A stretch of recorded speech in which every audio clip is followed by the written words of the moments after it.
Hello दोस्तों, नमस्कार। आज हम आपको एक कृष्ण भगवान का भजन सुनाने जा रहे हैं। कैसा लगा बताइएगा। पूरा वीडियो हमारी लिंक पे आप देख सकते हैं।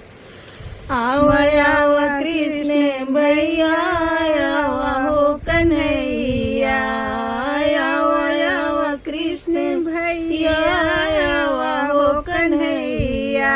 जत बाट लजिया हमारी, प्रभु जी गैले जुअना हारी। जत बाट लजिया हमारी, प्रभु जी गैले जुअना हारी।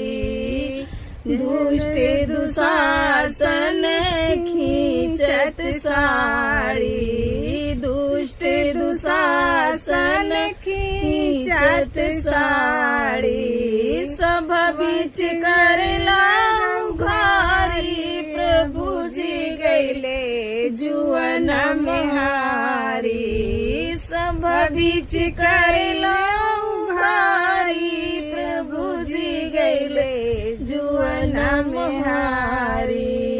आव आव कृष्ण भैया, आवा हो मुरैया, आव आव कृष्ण भैया, आवा हो कन्हैया। जय श्री कृष्ण।